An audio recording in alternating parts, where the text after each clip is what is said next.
Hi everyone, it's Az here from HeelvsBabyface. It's a little under a day since I did my video about Star Wars, Disney Star Wars, trying to control the narrative around Obi Wan Kenobi, the new show that they've popped out onto Disney Plus. And it was very strange because a week before its release, they released some interviews with one of the stars, Moses Ingram here, a black woman of colors, who said in her interview, because she was now the mouthpiece for Disney Star Wars, she was now the vessel, the NPC, the automaton with which they were going to speak through. And she said about when she got the role, the executives, the same executives, by the way, that reduced the size of John Boyega on the poster for China, the same executives that took in Rebel One an Asian woman's story, tweaked it slightly on the old name and gave it to a white woman, but that's okay. That's okay. To be careful and be prepared for racisms. Moses then displayed an incredible amount of ignorance, saying that Star Wars didn't have any black characters, and that she was honored to move that forward, because, you know, they don't watch the things that they are actually going to be in. And yes, it was a disaster of an interview. Why was that interview put out a week before the release of Kenobi? Because if you saw Obi Wan Kenobi, the first couple of episodes, they were terrible. It was boring. It was poorly written. The effects were bad for a lot of the part. The character of Reva was pathetic. One note, derivative trash. And she just didn't in any way, shape or form have any menace, have any presence. She just shouted a lot. Knew things that she couldn't have known.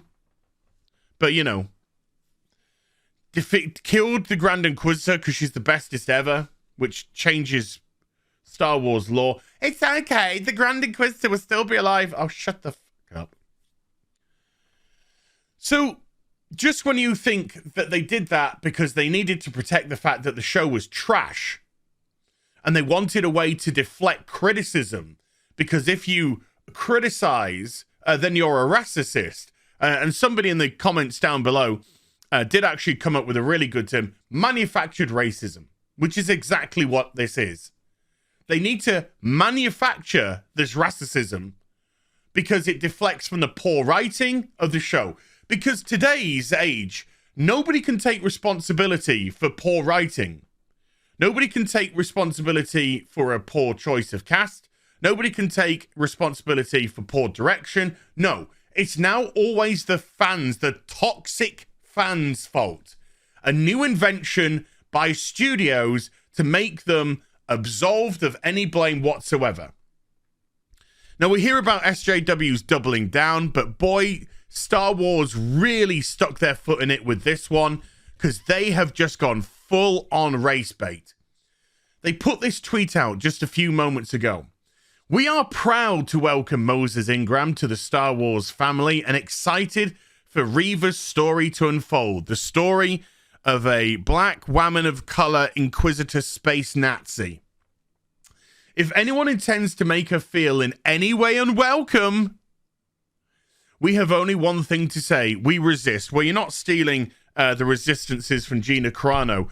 Gina Carano, a woman, a strong woman, a very independent woman with her own mind, who was unceremoniously fired from Star Wars because she doesn't have the right politics for you. Another massive thing that Star Wars did in this ever-growing world of hypocrisy that they shroud themselves around.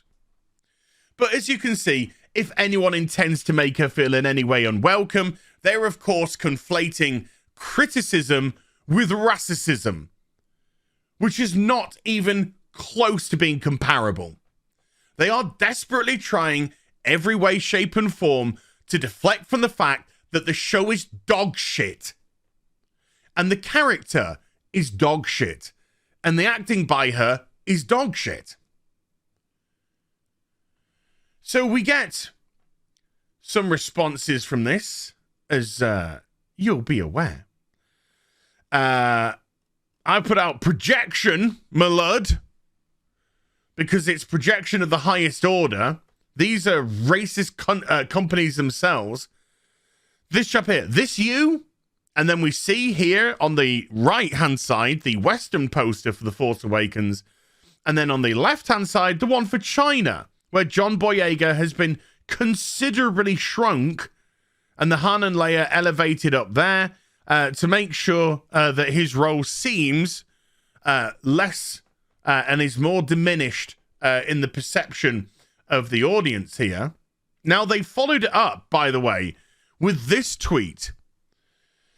There are more than 20 million sentient species in the Star Wars galaxy. Don't choose to be a racist. They actually said the word.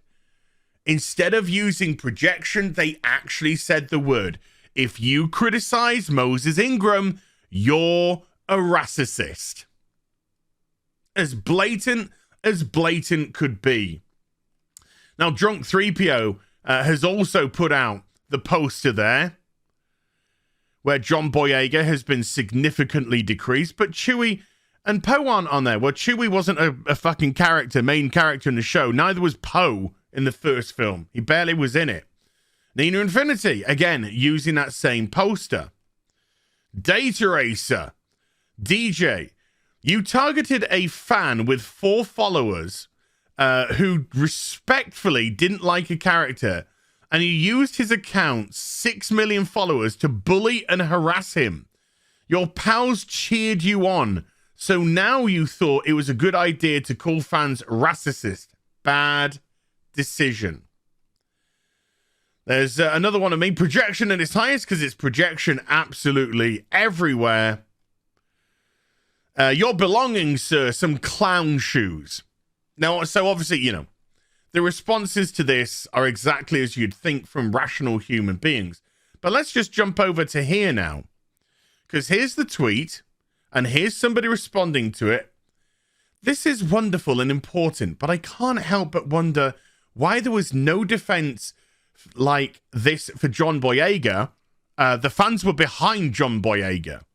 The fans were annoyed that John Boyega's role was diminished by Kelly Marie Tran's terrible character of Rose Tico, once again, in an effort to lessen him, in the efforts to garner a Chinese audience who don't like space battles. Kelly Marie Tran's perceived attack, again, was manufactured. She left social media of her own accord, just like Daisy Ridley left social media of their own accords. But then it was twisted and perverted into, oh, we left because of toxic fans. Ahmed Best, well, that wasn't an attack on Ahmed Best. That was an attack on Jar Jar Binks being a terrible character. This should have been the standard since the beginning. But those people were bullied / harassed so much they had to leave social media. Wrong. So here we go. Look who makes their dwarf ugly face appearance. Pablo Hidalgo. By the way, while I respond here in the tweet, hey Pablo, remember when you attacked Star Wars' biggest fan because you're a massive piece of shit and a huge part of the problem? Remember that? Star Wars Theory, when he shed some tears. He was very emotional at the return of Luke Skywalker at the end of Mandalorian Season 2. And then Pablo, why do I have a job here, Hidalgo, who is a disgusting person at Disney and Star Wars, attacked him by saying, oh, there's no place for emotions in this, which is rather ironic because now, of course, everything's feels instead of story and manufactured feels. So why would you attack the biggest Star Wars fan on YouTube, who always tried to see the positive no matter what bullshit you put out, and in actual fact got him in conversation with Jeremy, from Geeks and Gamers and allowed them to bury their hatchet and come together and raise a significant amount of money for charity.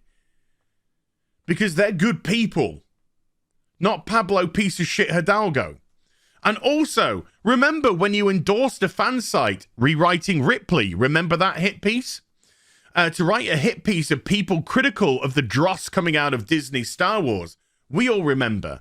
Yes, it looks like, at the very least, Disney was endorsing the Rewriting Ripley and aiding them in their compilation of their hit piece. They might have even financially supported the creation of that article and video as well. And when Pablo Hidalgo was seen to be following them, and when Pablo Hidalgo was absolutely correctly called out on what he did with Star Wars Theory, he swapped over his Twitter accounts because he's a coward. Just like most of these people, utter cowards. So now we have caught red-handed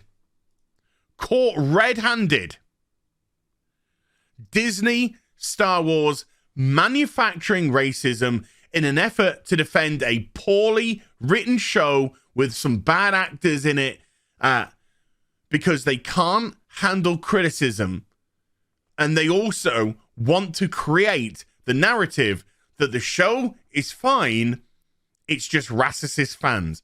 What an absolute piece of shit company they are. I'll see you in the next video. Bye for now.